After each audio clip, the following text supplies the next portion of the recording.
आज जो मैं खाद बताने वाली हूँ मोगरा प्लांट के लिए, वो ऐसी खाद है जिसको देने से फूल आएंगे ही आएंगे। तो वो कौन सी खाद है, चलिए फिर वीडियो में बात करते हैं। तो वीडियो को स्टार्ट करते हैं। हेलो एवरीवन, कैसे हैं आप सब लोग। लव फॉर गार्डनिंग में आप लोगों का बहुत बहुत स्वागत है। तो आज जो मोगरा प्लांट के बारे में मैं टिप्स देने वाली हूँ या खाद बताने वाली हूँ, उससे आपके प्लांट में ग्रोथ भी होगी, फूल भी आएंगे, प्लांट में कोई प्रॉब्लम भी अगर आ रही है इंसेक्ट की या और कोई, तो वो भी ठीक हो जाएगी। अगर मोगरा में सफ़ेद सफ़ेद स्पॉट्स पड़ रहे हैं तो जान लीजिए आपको कि प्लांट में इंसेक्ट की प्रॉब्लम है। तो कमांडो इंसेक्टिसाइड क्या स्प्रे आप कर सकते हैं, मैं बहुत सारी वीडियोस में बता चुकी हूँ, तो इसलिए मैं इस समय आपको फिर से उसके बारे में नहीं बता रही हूँ। लेकिन अगर आप मतलब जानना चाहते हैं कमांडो इंसेक्टिसाइड के बारे में, तो मैं आई बटन पे लिंक लगा दूंगी, आप देख लीजिएगा। बहुत ही अच्छा इंसेक्टिसाइड होता है, उससे प्लांट में अगर कोई भी इंसेक्ट है तो वो दूर हो जाता है। तो प्लांट को सनलाइट भी देनी होगी आपको कम से कम 6 से 7 घंटे की। मेरा तो मोगरा का प्लांट दिन भर सनलाइट में पड़ा रहता है और यही रीज़न है कि इसमें बहुत ज़्यादा फूल और कलियां आते हैं। जब से फरवरी का मंथ स्टार्ट हुआ है उस समय मैंने इसकी रिपोर्टिंग वगैरह की थी और थोड़ा सा इसकी कटिंग प्रूनिंग भी की थी। और उसके बाद से लेके अभी तक मेरे मोगरा में सिर्फ फूल ही फूल आ रहे हैं, ग्रोथ भी बहुत अच्छे से हो रही है। और कोई भी टाइम ऐसा नहीं होता है कि मेरे मोगरा के प्लांट में फूल ना आ रहे हो। ये देखिए, जो छोटी सी स्टेम आप देख रहे हैं इसको भी मैंने कट कर दिया था, तो उसमें भी न्यू ब्रांचेस आ रहे हैं। कटिंग प्रूनिंग बहुत ज़रूरी होता है। जैसे कि अभी फरवरी मार्च में मैंने इसकी बहुत अच्छे से कटिंग प्रूनिंग कर दी थी और उसके बाद तब से इसमें इतनी तेज़ी से ग्रोथ भी आई है, इतने फूल भी खिल रहे हैं कि प्लांट की ग्रोथ एकदम रुकी नहीं है। हमेशा मेरे प्लांट में फूल कलियां बनी रहती हैं, साथ ही साथ न्यू ग्रोथ भी होती है। तो वीडियोस तो मैं सारी आप लोगों के साथ शेयर करती रहती हूँ। उसके बाद आज जो मैं आपको बता रही हूँ पूरी प्रॉपर केयर बताऊंगी कि आपको किस तरीके से खाद देना है, कब कब खाद को देना है और कितने अंतराल पे देना है। तो देखिए, मोगरा का जो प्लांट होता है ना, उसको आपको थोड़ा शिफ्ट करते रहना चाहिए। क्या होता है ना कि इसका जो पॉट होता है वो अगर आप एक ही जगह पे छोड़ देंगे तो क्या होता है, वो नीचे से उसकी जो जड़ें होती है वो बर्न होना शुरू कर देती हैं। तो मोगरा के प्लांट को आप जैसे 15-20 दिन में थोड़ा बहुत जहाँ वो रहता है वहाँ से थोड़ा बहुत मूव कर दिया करें, 1-2 इंच दूसरे साइड में कर देंगे तो इससे क्या होगा कि जड़ें बर्न नहीं होंगी। और जो मिट्टी होती है उसकी ऊपरी लेयर हमेशा क्लीन रखें। मिट्टी को थोड़ा सा मॉइस्चर रहे मिट्टी में, ऐसा रखें, क्योंकि इसको एकदम ड्राई सॉइल नहीं पसंद होती है। पर इसका मतलब ये भी नहीं है कि आप एकदम सॉगी कर दें। अब चलिए खाद के बारे में बात करते हैं। तो जो पहले खाद हमें देनी है हम उसके बारे में बात करेंगे, फिर दूसरी खाद के बारे में बात करेंगे। तो जो ये पहली खाद है इसमें मैंने 1 चम्मच नीम की खली ली है, 1 चम्मच इसमें बोन मील लिया है और लगभग मैंने यहाँ पे 3 से 4 चम्मच वर्मी कंपोस्ट का लिया है। तो वर्मी कंपोस्ट में नाइट्रोजन ज़्यादा होता है, हालांकि इसमें फॉस्फोरस और पोटेशियम भी पाया जाता है। और बोन मील में जो फॉस्फोरस होता है वो काफ़ी ज़्यादा मात्रा में होता है, प्लस उसमें कैल्शियम भी पाया जाता है। साथ ही साथ जो इंसेक्ट और की प्रॉब्लम आती है तो उससे, और फंगस की जो प्रॉब्लम आती है तो उससे नीम की खली प्रोटेक्शन देगी। आप लोग अक्सर पूछते हैं बोन मील का सब्स्टिट्यूट क्या है, तो अगर आप बोन मील नहीं देना चाहते हैं तो आप रॉक फॉस्फेट का इस्तेमाल कर सकते हैं या स्टोन डस्ट का इस्तेमाल कर सकते हैं, ये भी काफ़ी अच्छा वर्क करते हैं। क्वांटिटी आपको सेम ही लेनी है।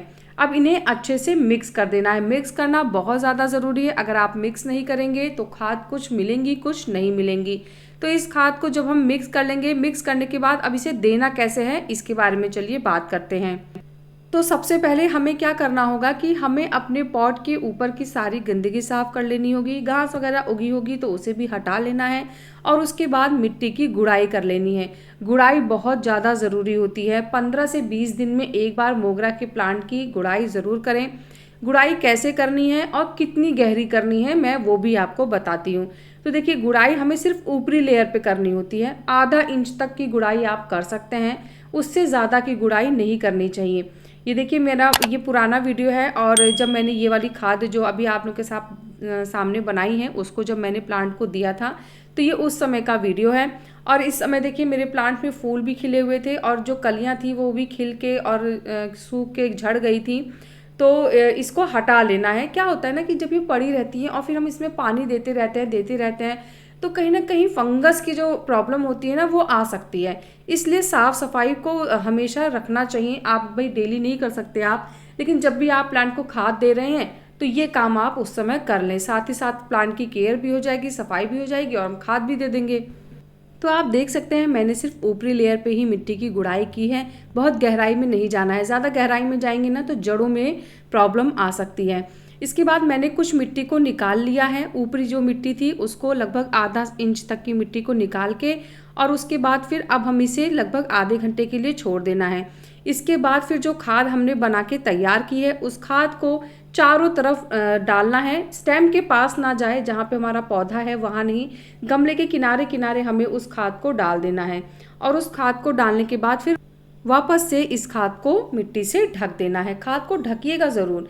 जब भी हम मिट्टी में कोई सूखी खाद देते हैं तो उसके बाद उसके ऊपर मिट्टी की एक एक्स्ट्रा लेयर बिछा देनी चाहिए, जिससे वो खाद हमारी ढक जाए। खाद को देने के बाद पानी ज़रूर दें, तो हमारी जो खाद होती है वो प्लांट को जल्दी मिलती है। इसके बाद प्लांट को फुल सनलाइट में आप रख सकते हैं, बिल्कुल भी टेंशन लेने की ज़रूरत नहीं है। अब आपको मैं दिखाती हूँ कि वो खाद देने के बाद अब आज का जो अपडेट है वो मैं आपको दिखा रही हूँ। और इसके बाद अब मैं एक और खाद दूंगी, जिससे ये जो कलियाँ और फूल आ रहे हैं इनके साइज़ बड़े हों। तो कटिंग प्रूनिंग भी करना बहुत ज़रूरी है। सॉफ्ट प्रूनिंग का टाइम है इस समय। हाँ, अगर आपने अपने प्लांट की कटिंग प्रूनिंग मार्च अप्रैल में नहीं की थी तो आप अभी भी कर सकते हैं बरसात के टाइम पे। वो मॉनसून का जो सीज़न होता है ना, उसमें अगर आप प्लांट की कटिंग प्रूनिंग करना चाहें तो कर सकते हैं, वो बहुत अच्छा टाइम होता है।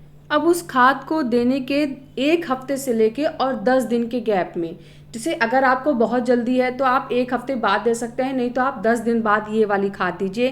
तो 1 लीटर पानी में मैंने यहाँ पे आधा चम्मच पोटैश डाला है और उसको अच्छे से मिक्स करके आप प्लांट को दे सकते हैं। पोटैश देना हमेशा, आपको एक चीज़ मैं बताती हूँ, मैं पिछली बार बताना भूल गई थी। जो पोटैश होता है उसको हमेशा ना हल्की गीली मिट्टी में देना चाहिए। हल्की गीली मतलब जैसे आपने रात को पानी दिया है तो आप सुबह ये खाद दे सकते हैं, क्योंकि रात भर में पानी सूखता नहीं है।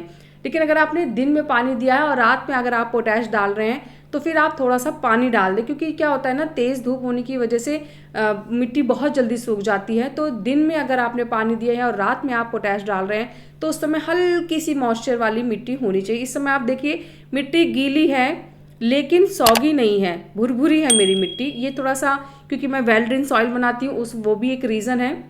तो ऐसी मिट्टी में अब हम ये वाला खाद का पानी जो है उसको देंगे। पोटैश से प्लांट के फूल बहुत ज़्यादा क्वांटिटी में आते हैं, कलियाँ बहुत ज़्यादा खिलती हैं। हाँ, अगर आप चाहें तो प्याज के छिलके और केले के छिलके का पानी भी दे सकते हैं, क्योंकि मैं वो भी अक्सर देती रहती हूँ। जैसे 15-20 दिन में मैंने एक बार आलू के और केले के छिलके या फिर प्याज के छिलकों का पानी दे दिया, और उसके बाद महीने में एक बार मैं कभी कभी पोटैश भी दे देती हूँ। लेकिन ये नहीं कि दोनों खाद को आपको एक साथ देना है, अलग अलग देना है। जैसे कभी किसी महीने में आपने केमिकल दे दिया, किसी महीने में आपने ऑर्गेनिक दे दिया। तो इस तरीके से आप प्रॉपर केयर करेंगे तो आपके मोगरा में भी खूब सारे फूल आएंगे। कैसा लगा मेरा आज का ये वीडियो मुझे ज़रूर बताइएगा। अगर आपको वीडियो पसंद आया है तो वीडियो को लाइक करिएगा, चैनल को सब्सक्राइब करिएगा, और प्लांट से रिलेटेड अगर कोई भी क्वेश्चन आपके माइंड में है तो आप कमेंट के थ्रू मुझसे बात कर सकते हैं। मिलते हैं फिर नेक्स्ट वीडियो में, तब तक के लिए बाय, टेक केयर।